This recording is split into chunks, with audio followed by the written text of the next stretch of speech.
Est-ce toi qui es venu pour le poste, demanda l'homme de l'autre côté de la grille en fer, regardant Valeria avec méfiance. Oui, monsieur, Valeria Medina, je viens pour m'occuper de l'enfant. L'homme la regarda de haut en bas.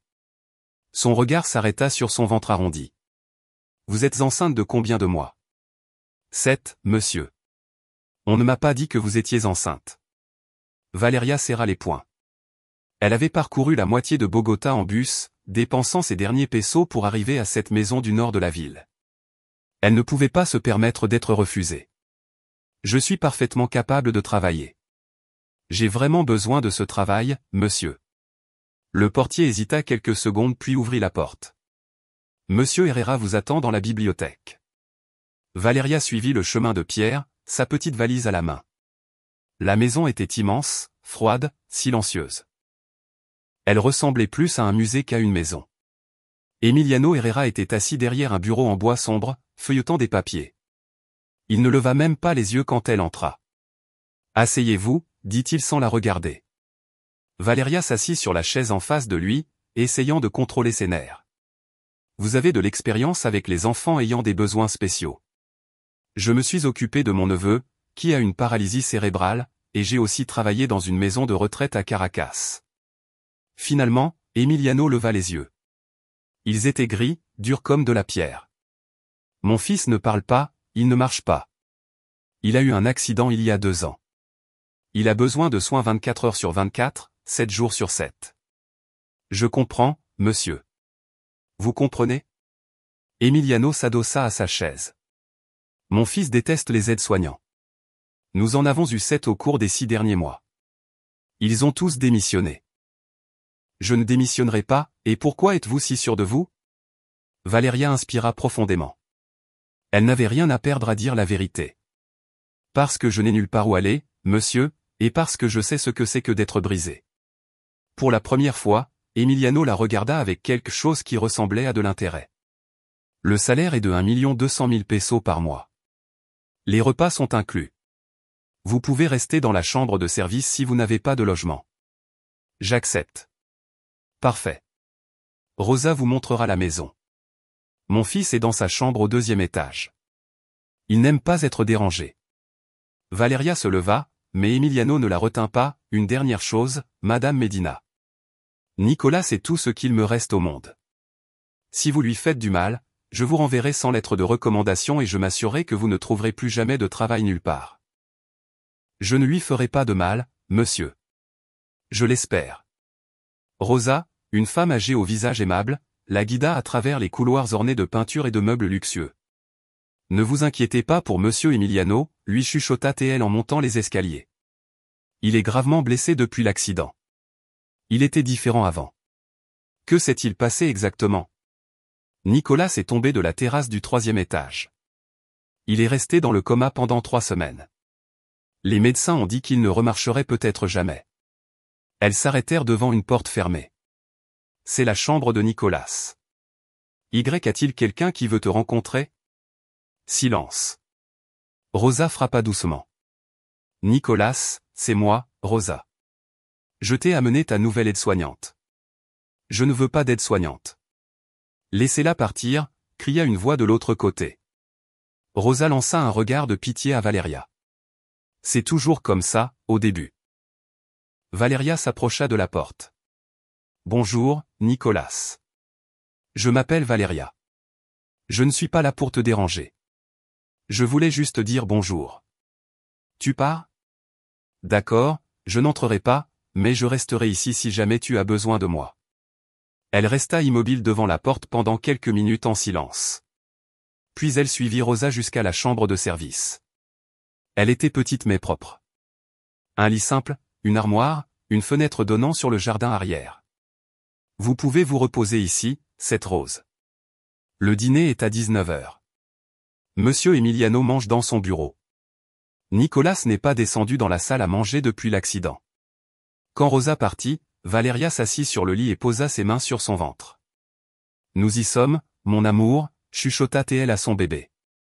Ce n'est pas parfait, mais c'est sûr. Cette nuit-là, alors qu'elle dînait seule dans la cuisine, elle entendit des pas lents à l'étage. Quelqu'un traînait quelque chose de lourd. C'était Nicolas dans son fauteuil roulant, avançant dans le couloir. Valéria termina sa soupe et monta silencieusement les escaliers. Le garçon était debout près de la fenêtre du couloir, regardant le jardin. Il ne se retourna pas quand elle s'approcha. « Tu ne peux pas dormir ?» demanda-t-elle doucement. Nicolas ne répondit pas, « J'ai aussi du mal à dormir dans de nouveaux endroits. »« Tu veux que je te raconte une histoire ?»« Les histoires, c'est pour les bébés. »« Tu as raison. Et si je te racontais une histoire vraie ?» Cette fois, Nicolas tourna légèrement la tête. « Une histoire sur quoi ?»« Sur une femme qui a dû être très courageuse pour sauver son bébé. » Nicolas resta silencieux un instant. « Cette femme, c'est toi. »« Oui, c'est moi. Et tout a commencé comme ça. »« Ma mère était aussi courageuse, » dit Nicolas après que Valéria eut fini de lui raconter son voyage depuis le Venezuela. C'était la première fois qu'il parlait de sa mère. Valéria ne voulait pas le brusquer. « Tu veux me raconter quelque chose à son sujet ? » Elle est morte. Les mots sortirent secs, sans émotion, comme s'il avait appris à ne plus rien ressentir en les disant. « Je suis désolé, Nicolas. Papa dit qu'elle est au ciel, mais je crois que ce n'est pas vrai. Si elle était vraiment au ciel, elle m'aurait sauvé quand je suis tombé. » Valéria sentit un nœud dans la gorge. Cet enfant avait déjà trop perdu pour son âge. Parfois, les gens que nous aimons ne peuvent pas nous sauver, mais cela ne signifie pas qu'ils ne nous aiment pas. Nicolas tourna sa chaise pour la regarder en face. Ton bébé t'aimera, même si tu ne peux pas le sauver de tout. Oui, il m'aimera et je l'aimerai, même si je ne peux pas le protéger de tout le mal du monde. Comment le sais-tu ? Parce que l'amour, ce n'est pas d'être parfait. Être là, c'est être là. Nicolas hocha lentement la tête, comme s'il comprenait enfin quelque chose que les adultes avaient toujours compliqué. Les jours suivants, Valéria établit une routine silencieuse. Tous les matins, elle apportait le petit déjeuner à Nicolas dans sa chambre. Il mangeait sans parler pendant qu'elle préparait ses médicaments et s'assurait que tout restait propre. Au début, Nicolas fit semblant de ne pas remarquer Valéria, mais elle remarqua qu'il l'écoutait lorsqu'elle fredonnait des chansons vénézuéliennes en travaillant. « Quelle est cette chanson ?» demanda-t-il un matin. « Elle s'appelle Alma Lanra. Ma grand-mère me la chantait quand j'étais petite. »« Tu peux la chanter en entier ?» Valéria commença à chanter doucement tout en arrangeant les oreillers de Nicolas. Sa voix emplit la pièce d'une chaleur qui n'avait pas existé dans cette maison depuis des années. De son bureau, Emiliano entendit la mélodie. Il s'arrêta au milieu de la lecture d'un contrat. Cela fait 2 ans qu'il n'y a pas eu de musique dans cette maison. Il monta les escaliers et s'arrêta devant la porte entr'ouverte de la chambre de Nicolas. Son fils avait les yeux fermés, détendu, tandis que Valéria pliait le linge. Pour la première fois depuis longtemps, Nicolas semblait en paix. Emiliano redescendit silencieusement les escaliers. « Valéria, tu connais d'autres chansons ?» demanda Nicolas cet après-midi-là. « Beaucoup. Tu veux que je t'en apprenne une ? » Je ne sais pas chanter. Bien sûr que si. Tout le monde peut chanter. Je n'ai pas une jolie voix. J'aime ta voix quand tu parles. Je suis sûr que je l'aimerai aussi quand tu chanteras. Nicolas rougit légèrement. Tu peux m'apprendre Alma Lanra ? Pendant la semaine suivante, Valéria lui apprit la chanson verset par verset. Nicolas avait une belle voix, même s'il ne le croyait pas. Il chantait à voix basse pour qu'Emiliano ne les entende pas. Un après-midi, tandis que Valéria aidait Nicolas avec ses exercices de kinésithérapie, il la regarda sérieusement. « Pourquoi mon père ne vient-il jamais me voir ?» Valéria ne savait pas quoi répondre. Elle avait remarqué qu'Emiliano évitait d'être dans la même pièce que son fils. Peut-être est-il très occupé par le travail. Avant l'accident, il jouait avec moi tous les jours, il m'emmenait au parc, il m'a appris à faire du vélo. Et après l'accident ? Il ne me parle plus. Il ne vient que quand je dors. Je pense qu'il a honte de moi. Ne dis pas ça, Nicolas. Ton père t'aime beaucoup. Alors pourquoi agit-il comme si j'étais mort ? Valéria n'avait pas de réponse à cela. Cette nuit-là, après avoir couché Nicolas, elle descendit à la cuisine chercher un verre d'eau. Emiliano était là, assis à la table du petit déjeuner, un verre de whisky à la main. « Comment va-t-il » demanda-t-il sans la regarder. « Bien. Il va beaucoup mieux. En fait, oui. Il parle plus. Il sourit parfois, il chante même. Emiliano leva les yeux, surpris. Il chante? Je lui ai appris quelques chansons. Il a une très jolie voix. Emiliano prit une gorgée de whisky. Comme sa mère. Elena chantait tout le temps. C'était la première fois qu'il mentionnait sa femme devant Valeria. Nicolas m'a un peu parlé d'elle. Qu'est-ce qu'il t'a dit? Qu'elle était courageuse. Emiliano hocha la tête. Elle l'était plus que moi. Ils restèrent silencieux un instant. Monsieur Herrera, puis-je vous poser une question? Dites-moi, pourquoi ne passez-vous pas de temps avec Nicolas? Il vous manque beaucoup. Emiliano était à vif, parce que chaque fois que je le vois, je me rappelle que c'est de ma faute s'il est comme ça. Votre faute? J'aurais dû mieux le protéger. J'aurais dû être là. Mais maintenant vous êtes là. Il est trop tard. Valeria sentit un fort coup de pied dans le ventre. Elle posa sa main dessus. Comment allez-vous? Demanda Emiliano. Oui, il est juste actif. Je crois qu'il n'aime pas que je reste debout si tard. Vous devriez vous reposer. Valeria hocha la tête, mais avant de partir, elle se retourna. Monsieur Herrera, il n'est jamais trop tard pour devenir le père dont votre fils a besoin. Quand elle arriva dans sa chambre, Valeria entendit des pas à l'étage. Emiliano était monté et se tenait devant la porte de Nicolas. Il resta là plusieurs minutes, mais n'entra jamais. Valeria, tu peux m'aider à chercher quelque chose? Demanda Nicolas un matin pendant le petit déjeuner. Bien sûr, que cherches-tu? Je veux trouver les photos de maman. Papa les a rangées après l'accident. Valeria hésita. Elle ne savait pas si Emiliano accepterait que les affaires de sa femme soient touchées. Ton père sait-il que tu veux les voir? Je ne lui ai pas demandé. Nous ne parlons jamais de maman. Peut-être devrais-tu lui demander d'abord. S'il te plaît, Valeria, je veux juste voir une photo. Je me souviens à peine de son visage. Le cœur de Valeria se brisa en entendant cela. Un enfant de 8 ans ne devrait pas oublier le visage de sa mère. D'accord, mais nous allons juste regarder. Oui. Nous ne touchons à rien. Ils entrèrent dans la chambre principale. Valeria n'y était jamais entrée. Elle était immense, avec un lit king size et de grandes fenêtres donnant sur le jardin. Tout était parfaitement rangé, comme si personne n'y vivait. Nicolas désigna une grande armoire. Il a tout rangé là. Je l'ai vu une nuit où je ne pouvais pas dormir. Valeria ouvrit les portes de l'armoire. Sur l'étagère supérieure se trouvaient des cartons, des vêtements pliés et quelques articles personnels. Regarde, dit Nicolas en désignant une boîte. Celle-ci a une étiquette avec de l'écriture. Elena. Valeria descendit la boîte avec précaution. À l'intérieur se trouvaient des photographies, des lettres, des bijoux et un vieux téléphone portable. La voici, dit Nicolas, sortant une photo d'une belle femme tenant un bébé dans ses bras.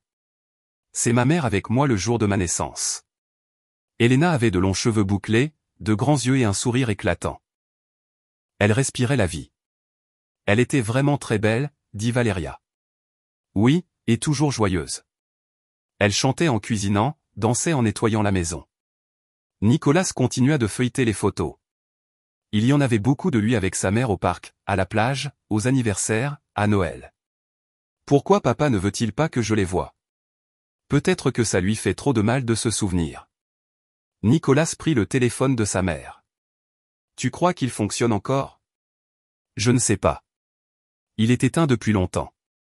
Tu peux l'allumer? Valeria hésita, mais la curiosité de Nicolas l'emporta sur sa prudence. Elle brancha le chargeur et attendit quelques minutes. Le téléphone s'alluma. Ça marche, cria Nicolas très excité. L'écran affichait des dizaines de photos et de vidéos.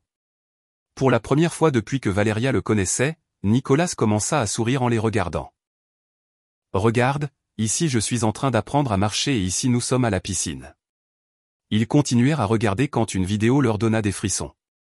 C'était le jour de l'accident. Nicolas s'était vu jouant seul sur la terrasse du 3e étage. La caméra trembla tandis qu'Elena courait. Nicolas, descends de là. C'est dangereux, cria-t-elle dans la vidéo. Mais le son se coupa. La vidéo ne dura que quelques secondes. Où est papa? Demanda Nicolas, inquiet. Valéria ferma rapidement le téléphone. Nicolas, il faut remettre ça dans l'armoire. Mais je veux quand même voir des vidéos de maman. Plus tard. Maintenant, il faut y aller. Ils remirent tout à sa place et quittèrent la pièce. Cet après-midi-là, Valéria ne pouvait pas se concentrer. Chaque fois qu'elle regardait Emiliano, elle revoyait les messages désespérés d'Elena. Pendant le dîner, Emiliano demanda « Comment s'est comporté Nicolas aujourd'hui ?» « Il allait bien » demanda-t-il à propos de sa mère. Elle se tourna vers Emiliano. « Qu'est-ce que vous lui avez dit ?» Il voulait juste voir des photos d'elle. Il dit qu'il ne se souvient presque plus de son visage. Emiliano posa sa fourchette dans l'assiette. « Je ne veux pas qu'il touche aux affaires d'Elena. »« Pourquoi pas, monsieur Herrera ?»« Parce que c'est privé. » « Mais il a le droit de se souvenir de sa mère. »« Je décide de ce que mon fils peut faire, » cria Emiliano en se levant. Valéria ne se laissa pas intimider. « Votre fils a besoin de guérir, monsieur Herrera. Et vous aussi. Que savez-vous de ce dont j'ai besoin? Je sais que vous détruisez Nicolas avec votre culpabilité. » Emiliano resta immobile. « Ma culpabilité. » Valéria réalisa qu'elle en avait trop dit. « Excusez-moi, ce n'était pas mon intention. Que savez-vous de ma culpabilité? » Rien, monsieur. Je suis désolé. Emiliano la regarda avec des yeux ardents, puis quitta la salle à manger en claquant la porte. Cette nuit-là, Valéria entendit Nicolas pleurer dans sa chambre. Elle monta pour le consoler. « Qu'est-ce qui ne va pas, mon chéri? J'ai fait un cauchemar. J'ai rêvé que je tombais et que personne ne venait m'aider. » Valéria le prit dans ses bras. « Ce n'était qu'un rêve. C'est fini. Valéria, tu crois que papa me reproche la mort de maman? » La question la frappa comme un coup de poing. « Pourquoi dis-tu ça? » Parce que si je n'étais pas monté sur la terrasse, maman n'aurait pas essayé de me sauver et elle ne serait pas morte. Valéria le serra plus fort. « Écoute-moi attentivement, Nicolas. Ce qui est arrivé à ta maman n'est pas ta faute. Les accidents arrivent. Personne n'est responsable. Alors pourquoi papa ne veut-il plus me voir? Parce qu'il est très triste et qu'il ne sait pas comment gérer ça. Mais tu ne vas pas partir, n'est-ce pas? » Valéria sentit un coup de pied dans le ventre, comme si son bébé lui rappelait qu'elle allait bientôt devoir prendre des décisions difficiles. « Non, je ne partirai pas, mon courageux. » Pour la première fois, Nicolas ne la corrigea pas quand elle dit « mon courageux ». « Valéria, tu sens ça ?» chuchota Nicolas pendant sa séance de kinésithérapie. Ils étaient dans la salle de sport qu'Emiliano avait aménagée après l'accident. Valéria massait doucement les jambes de Nicolas, comme le kinésithérapeute lui avait montré. « Qu'est-ce que tu sens? » « Mon cœur, mon pied droit me chatouille. » Valéria continua de masser, se concentrant sur la zone que Nicolas lui avait indiquée. « Là, oui, juste là. » Soudain, Valéria vit quelque chose qui la laissa sans voix. L'orteil de Nicolas venait de bouger légèrement. « Nicolas, tu as fait ça exprès? Fais-le. Bouge ton orteil. » Nicolas baissa les yeux, confus. « Je ne peux pas bouger mes orteils, Valéria. Tu le sais bien. Essaie. Concentre-toi très fort et essaie de bouger le bout de ton pied droit. » Nicolas ferma les yeux et fronça intensément les sourcils. Pendant quelques secondes, rien ne se passa. Puis, soudain, ça arriva. L'orteil bougea clairement. Nicolas, soudain, ouvrit les yeux. Je l'ai senti. J'ai senti que ça bougeait. Oui, je l'ai vu aussi. Ils se regardèrent en silence, essayant de comprendre ce qui venait de se passer. « Est-ce que ça veut dire que je vais remarcher ?» demanda Nicolas d'une voix tremblante. « Je ne sais pas, mon chéri, mais c'est très bon signe. On le dit à papa ?» Valéria réfléchit vite. Si jamais il le disait à Emiliano et que ce n'était qu'un faux espoir, la déception serait immense. Et si on attendait un peu et qu'on voyait si tu pouvais bouger d'autres choses d'abord? Comme un secret? Exactement. Notre secret spécial. À partir de ce jour, les séances de kinésithérapie prirent une toute nouvelle dimension. Valéria fit des recherches sur la rééducation en ligne et créa une routine spéciale pour Nicolas. Tous les après-midi, une fois qu'Emiliano s'enfermait dans son bureau, il s'entraînait en secret. « Allez, essaie de bouger ton index maintenant, disait Valéria. Nicolas se concentrait intensément, des gouttes de sueur perlant sur son front. Tu l'as vu bouger? Oui. Chaque jour, le mouvement devenait plus évident. Après une semaine, Nicolas put bouger 3 doigts de son pied droit. En 2 semaines, il réussit à plier légèrement la cheville. Valéria, tu crois que c'est un miracle? Je crois que c'est ton corps qui se souvient comment il fonctionne. Et tu es très fort, plus fort qu'avant l'accident. Beaucoup plus fort. Avant tu étais fort physiquement, maintenant tu es aussi fort dans ton cœur. Pendant ce temps, la grossesse de Valéria avançait. Elle en était déjà à 8 mois et le bébé bougeait constamment. Comment vas-tu appeler ton bébé? Demanda Nicolas un après-midi. Si c'est une fille, Esperanza. Et si c'est un garçon, Gabriel. Pourquoi Esperanza? Parce que vous deux m'avez redonné espoir quand je pensais qu'il ne m'en restait plus. Vous deux? Oui, toi et ton papa. Mais papa est toujours en colère. Il n'est pas en colère, Nicolas. Il est triste et effrayé. Peur de te perdre encore. Nicolas resta silencieux un long instant, pensif. C'est pour ça qu'il ne vient pas me voir, je crois bien. Parfois, quand on aime beaucoup quelqu'un, on a peur de s'approcher de lui parce que ça fait trop mal si on nous l'enlève. Mais je ne vais pas mourir. Je sais ça, mais il n'est pas sûr. Un soir, alors que Valéria aidait Nicolas à se laver, il fit quelque chose d'incroyable. Regarde mes doigts, Valéria. Nicolas avait réussi à fermer complètement son poing droit. Nicolas, c'est incroyable. Tu crois que tu pourrais réécrire? Tu veux essayer? Ils prirent une feuille de papier et un crayon. L'écriture de Nicolas était tremblante, mais il réussit à écrire son nom. Je l'ai fait. J'ai écrit mon prénom. Valéria le serra dans ses bras, les larmes aux yeux. Je suis très fier de toi. Maintenant, on peut le dire à papa. Valéria regarda l'écriture tremblante sur la feuille. Nicolas avait fait d'énormes progrès, mais il lui restait encore un long chemin à parcourir. Attendons un peu plus.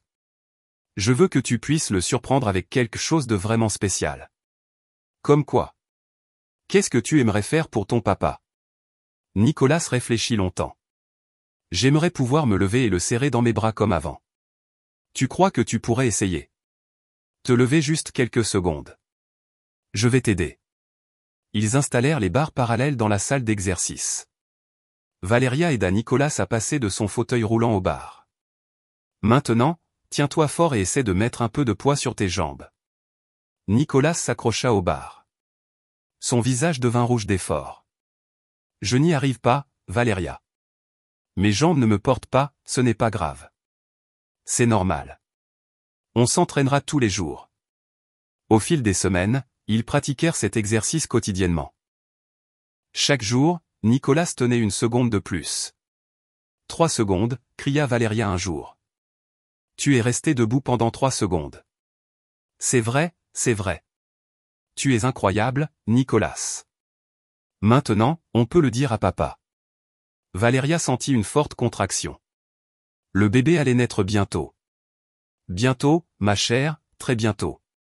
Cette nuit-là, alors qu'elle bordait Nicolas au lit, il lui prit la main.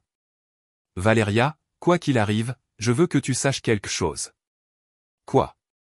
Que tu es la meilleure maman que j'ai eue depuis que ma vraie maman est morte. Le cœur de Valéria se brisa et se répara aussitôt. Tu es l'enfant le plus incroyable que j'ai jamais rencontré. Nous serons toujours une famille, toujours, mon petit courageux.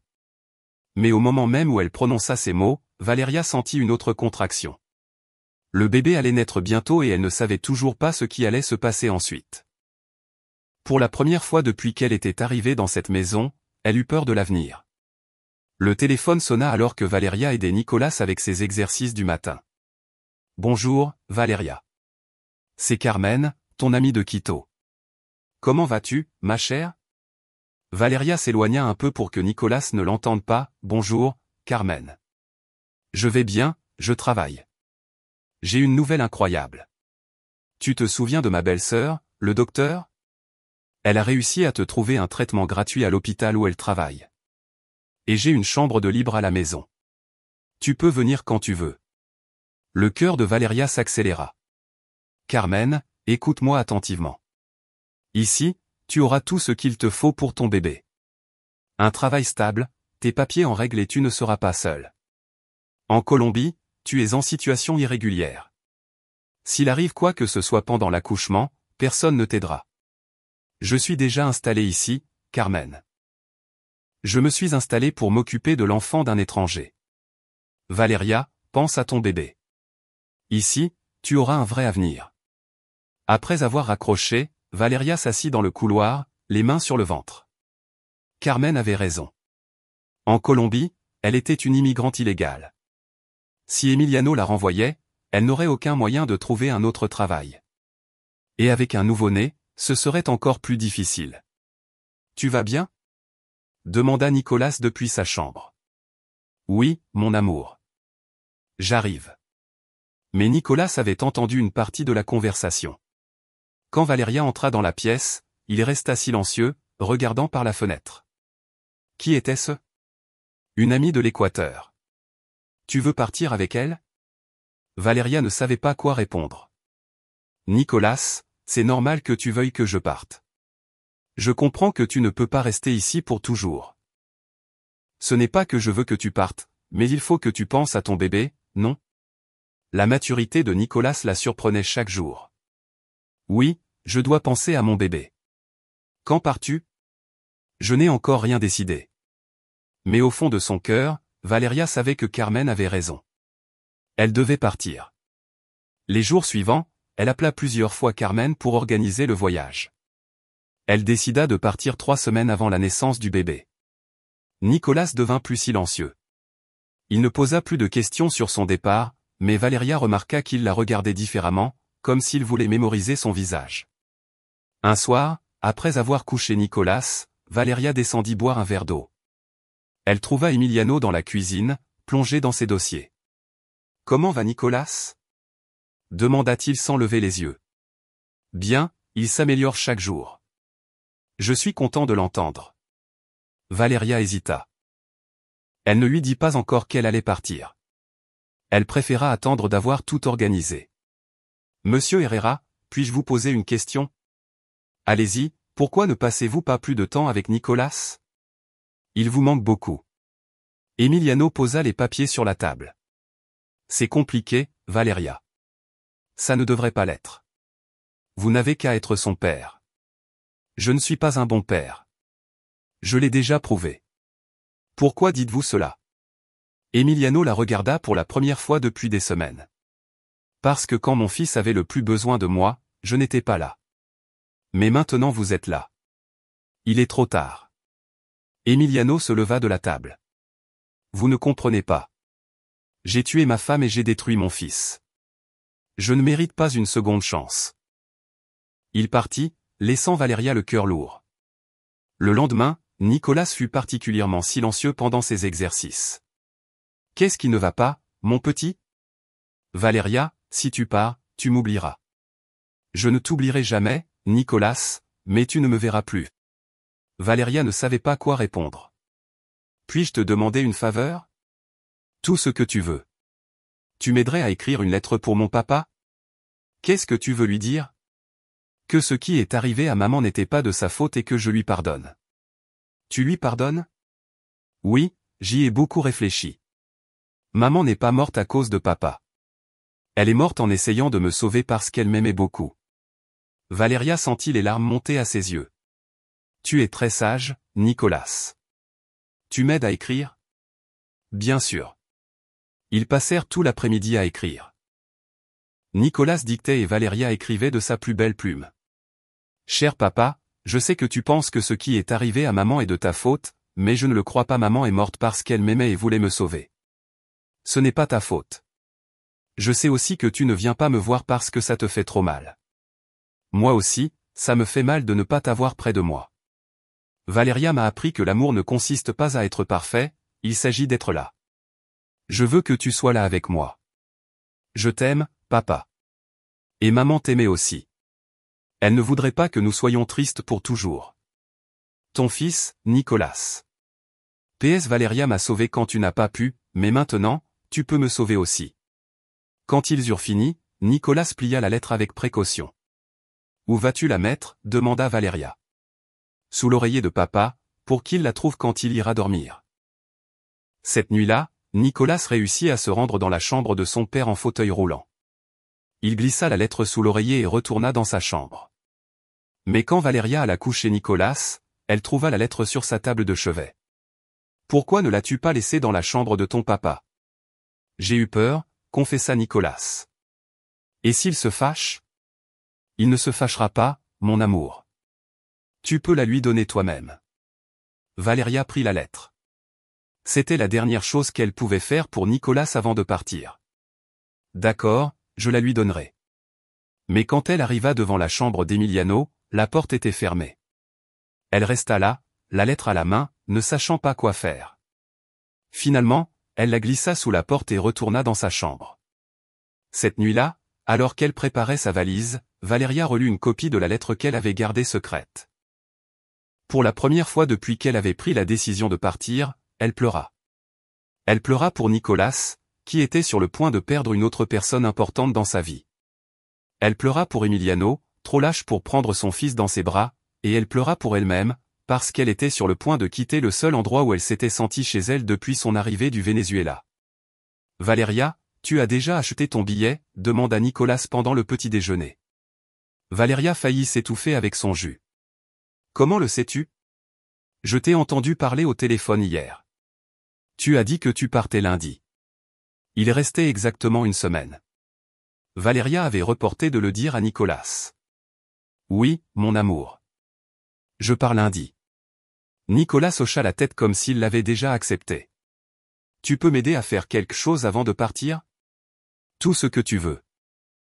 Je veux préparer une surprise à mon papa, mais j'ai besoin de ton aide. » « Quel genre de surprise ? » demanda-t-elle. Nicolas la regarda avec détermination.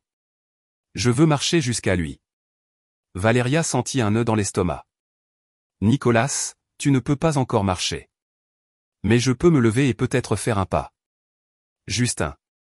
Mon amour, je ne veux pas que tu te fasses mal. » « Je ne me ferai pas mal. Nous nous entraînerons tous les jours jusqu'à dimanche et dimanche, je lui ferai une surprise. » Valéria savait que c'était risqué, mais elle ne pouvait pas refuser. « D'accord, mais nous allons y aller doucement. » Les jours suivants, les exercices s'intensifièrent. Nicolas pouvait maintenant rester debout pendant près de 10 secondes, en s'appuyant sur les barres parallèles.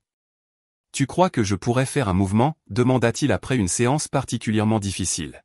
« Peut-être, mais tu dois me promettre de ne pas forcer. »« Je te le promets. » Pendant ce temps, Emiliano avait reçu la lettre de Nicolas. Valéria le trouva plus calme et pensif que d'habitude. Un matin, alors qu'elle nettoyait le bureau, elle le vit regarder une photo d'Elena avec Nicolas. « Votre femme était très belle » dit Valéria doucement. « Oui, elle était parfaite. Voudrait-elle vous voir si triste ?» Emiliano retourna la photo. Elena était une meilleure personne que moi. Elle aurait su comment aider Nicolas après l'accident. Mais Elena n'est pas là. Vous, si. Parfois, je pense que j'aurais préféré mourir à sa place, plutôt que de laisser Nicolas complètement seul. Emiliano ne répondit pas. « Monsieur Herrera, votre fils vous a écrit cette lettre parce qu'il vous aime et qu'il a besoin de vous. J'ai lu la lettre et je ne sais pas quoi faire de ce qu'elle dit. Vous pourriez commencer par aller le voir. Je ne sais pas comment lui parler. Ça fait 2 ans. Les enfants pardonnent facilement. Essayez. » Cet après-midi-là, Emiliano resta une demi-heure devant la porte de la chambre de Nicolas, mais n'y entra jamais. Le mercredi, Valéria eut sa première forte contraction. Elle aidait Nicolas avec ses exercices quand elle sentit son souffle se couper. « Comment vas-tu ? » me demanda Nicolas, inquiet. « Oui, c'était juste une contraction. C'est normal. Cela signifie que le bébé va bientôt naître, mais pas encore. Tu as beaucoup mal ? Un tout petit peu, mais ça en vaut la peine. Pourquoi ça en vaut la peine ? Parce qu'à la fin, j'aurai mon bébé dans mes bras. Nicolas réfléchit un instant. C'est comme mes exercices. Ça fait mal, mais à la fin, je pourrai marcher. Exactement comme tes exercices. Le jeudi, Nicolas fit quelque chose d'incroyable. Alors qu'il s'entraînait sur les barres parallèles, il lâcha une main pendant 2 secondes. Tu as réussi. Tu es resté avec une main. Tu crois que je pourrais lâcher les 2 dimanches? Je ne sais pas, mon amour, mais tu as tellement progressé que plus rien ne me surprendrait. Le vendredi, Emiliano partit en voyage d'affaires. Il avait dit qu'il reviendrait lundi, le même jour où Valeria devait partir. Parfait, dit Nicolas. Comme ça, il ne se doutera de rien pour ma surprise. Le samedi soir, Valeria eut plusieurs contractions successives. Elle emballait ses dernières valises quand elle sentit un liquide couler le long de ses jambes. Non, non, non, murmura-t-elle. Pas encore. Mais elle avait perdu les os. Le bébé allait naître cette nuit-là. Elle appela Rosa, qui restait dormir le week-end. Rosa, il faut m'emmener à l'hôpital. Le bébé arrive. Oh, mon Dieu. Maintenant, oui. Tout de suite. Rosa réveilla Nicolas pour lui expliquer qu'elle emmenait Valeria à l'hôpital. Elle va bien, demanda Nicolas, effrayé. Ça ira, dit Valeria malgré une autre contraction douloureuse. Et quand je reviendrai, on fera une surprise à ton papa. Oui, tu me promets que tu reviendras. Je te le promets, mon courageux. Valeria accoucha à 3 heures du matin un dimanche. C'était une petite fille, mais en bonne santé, avec des poumons puissants et de grands yeux comme ceux de sa mère. Bonjour, Esperanza, chuchota-t-elle en la serrant dans ses bras pour la première fois. Tu es enfin là. Rosa resta avec elle à l'hôpital toute la nuit. Comment vas-tu t'occuper du bébé et travailler, demanda Rosa. Je ne sais pas. Tu veux dire que tu vas partir? Où? En Équateur. J'ai une amie là-bas. Et Nicolas? Valeria regarda sa fille endormie dans ses bras. Nicolas ira bien. Son père apprendra à s'occuper de lui.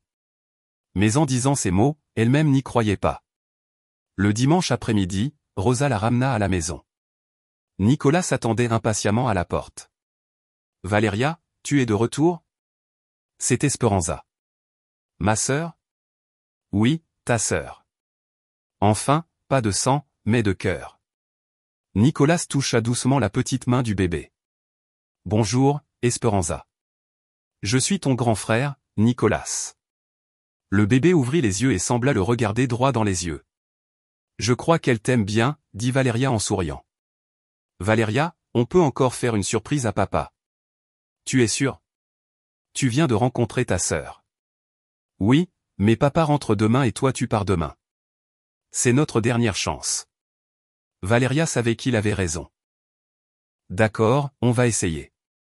Ils placèrent Esperanza dans son berceau, juste à côté des barres parallèles. Nicolas se plaça entre les barres, plus déterminé que jamais. Cette fois, je vais marcher, Valeria.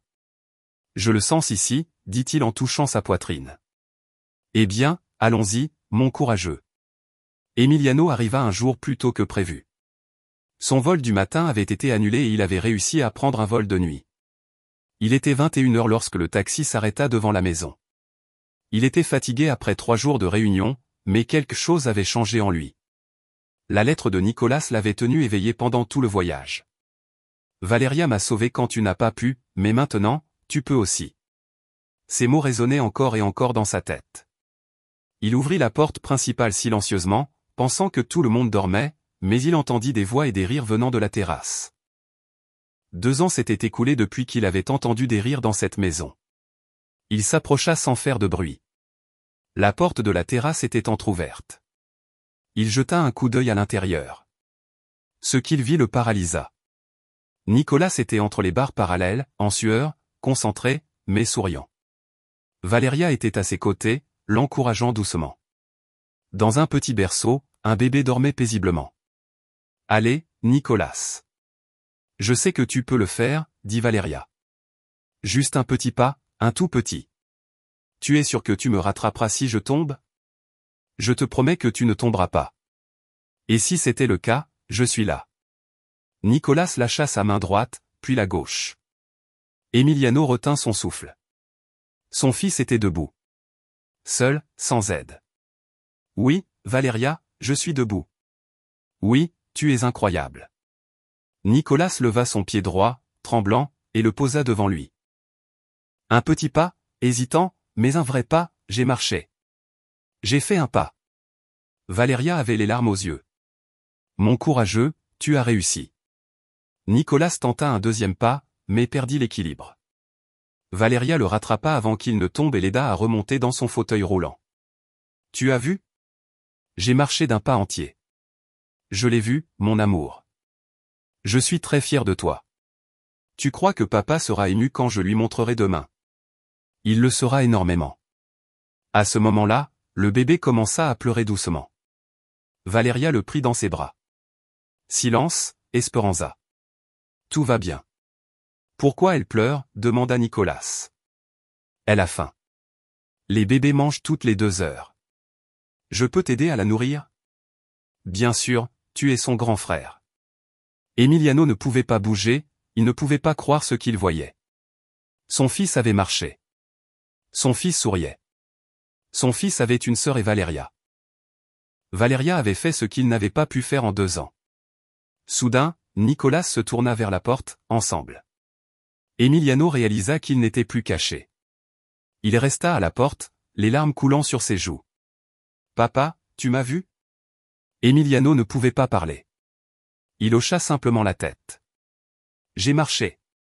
Un pas entier, cria Nicolas, fou de joie. C'est Valeria qui m'a appris. Emiliano entra lentement sur la terrasse. Valeria resta silencieuse, berçant le bébé. Depuis quand marches-tu? Réussit-il à dire.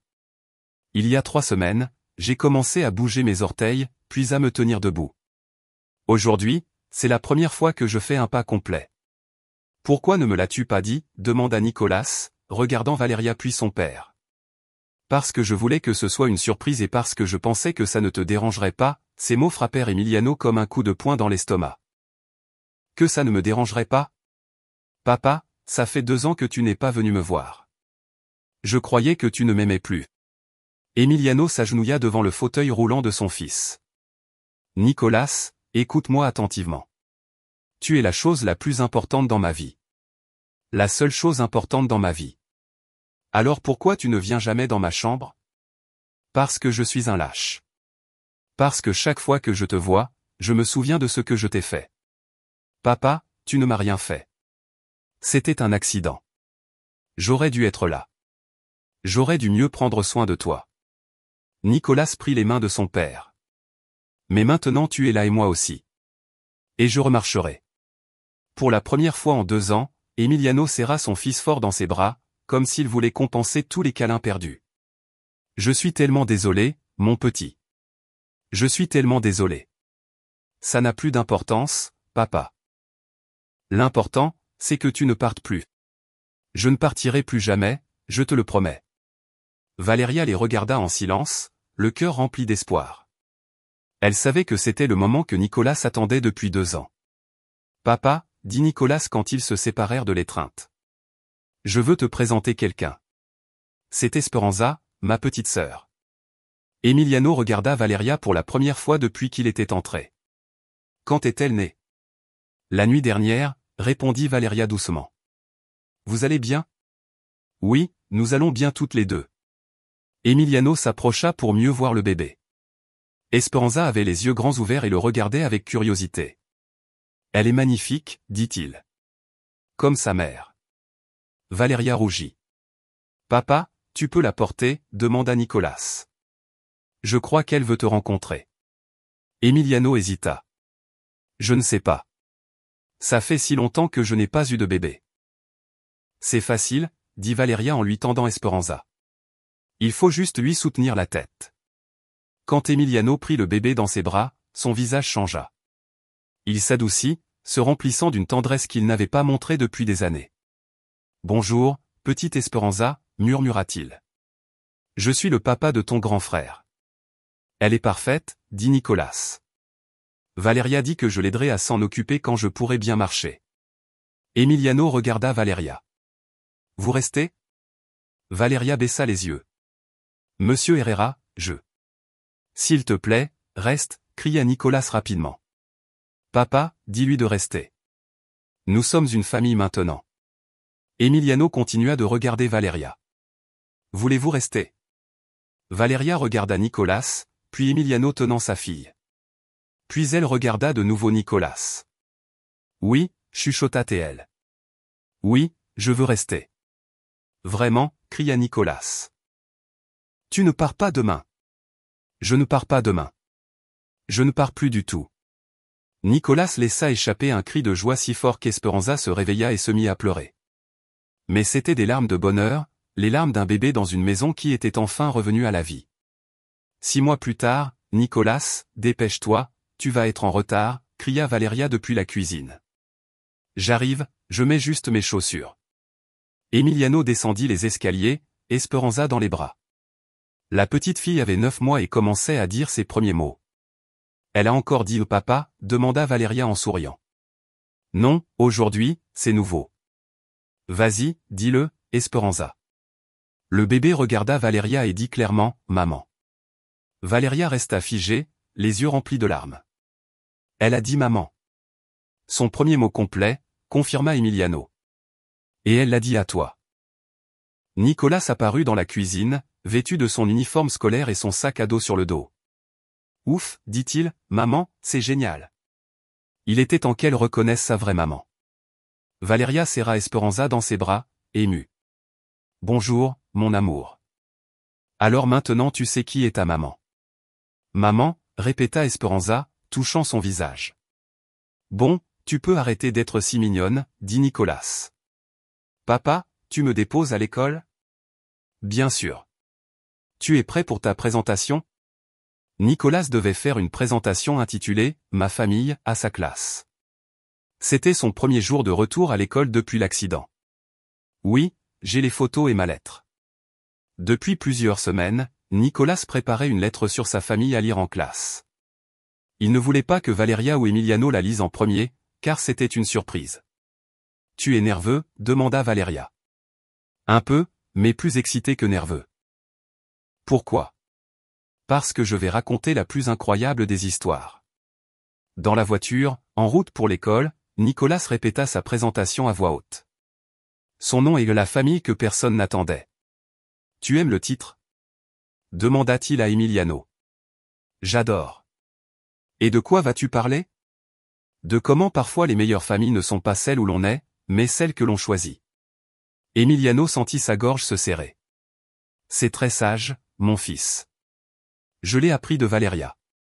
Elle dit que l'amour n'est pas une question de sang, mais de cœur. Arrivé à l'école, Nicolas descendit de la voiture avec assurance.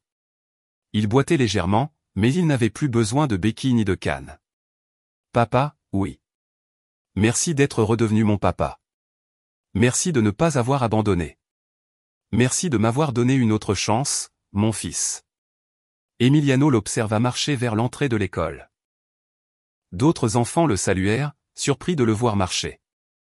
Nicolas leur sourit et continua de marcher la tête haute. 2 heures plus tard, Emiliano était assis dans l'auditorium avec Valeria et Esperanza. C'était le jour de la présentation familiale et Nicolas avait insisté pour que tout le monde vienne. Je suis nerveuse, chuchota Valeria. Et si les autres parents nous jugeaient? Pourquoi nous jugeraient-ils? Parce que nous sommes différents. Emiliano lui prit la main. Nous sommes parfaits, exactement comme nous sommes.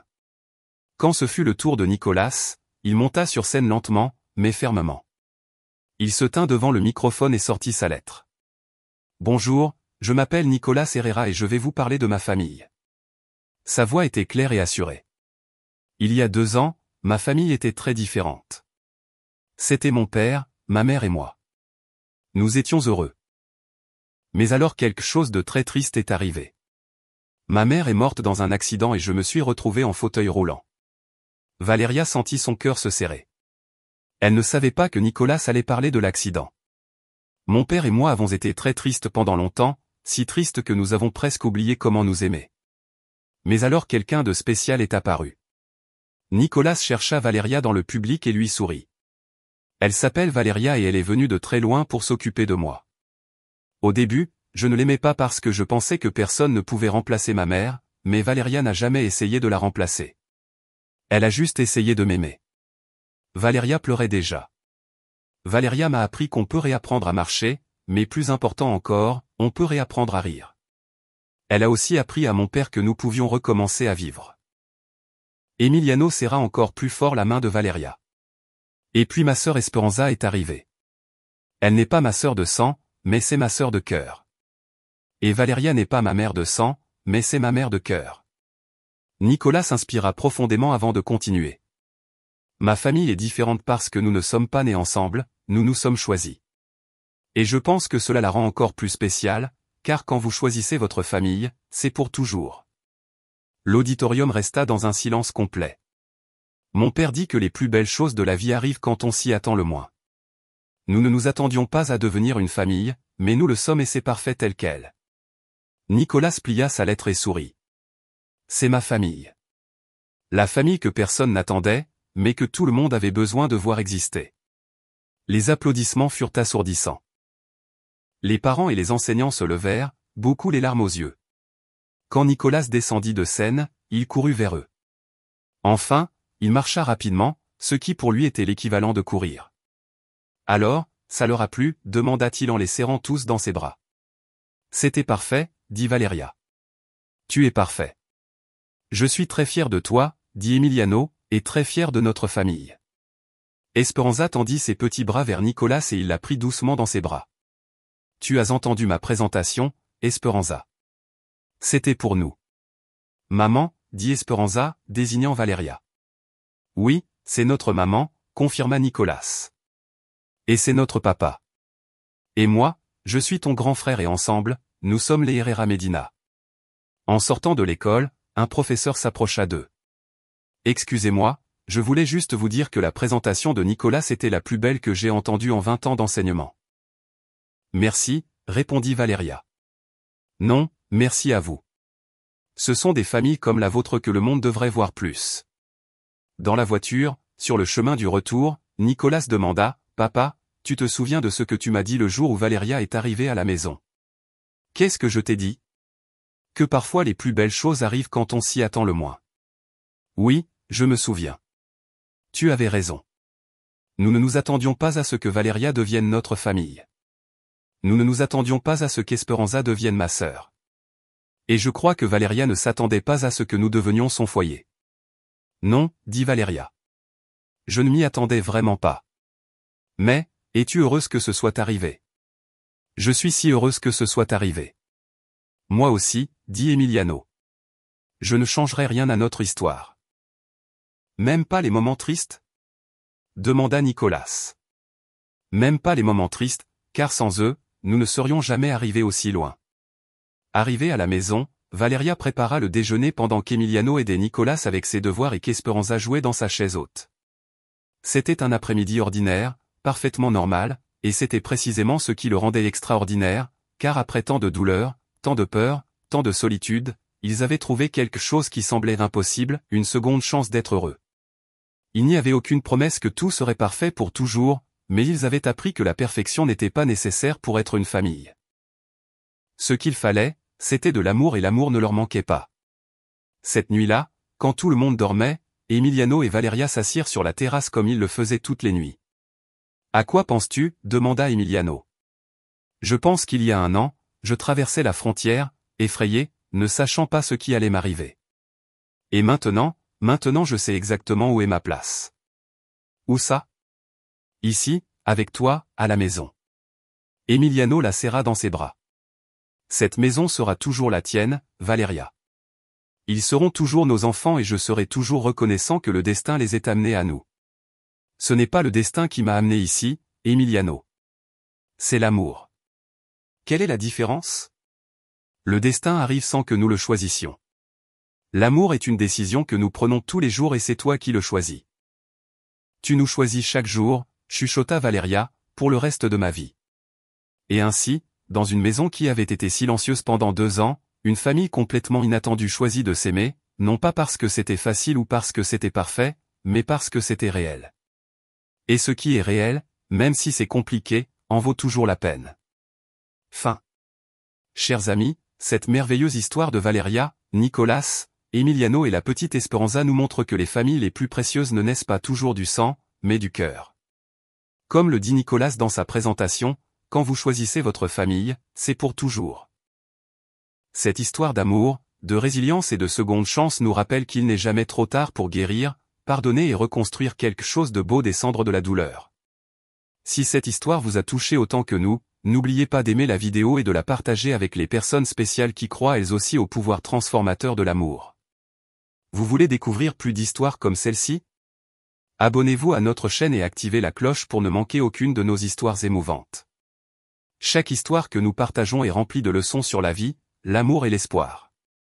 Et maintenant, nous aimerions mieux vous connaître. Laissez-nous un commentaire en nous disant de quel pays vous nous regardez. C'est incroyable de voir ces histoires voyager à travers le monde et unir les cœurs.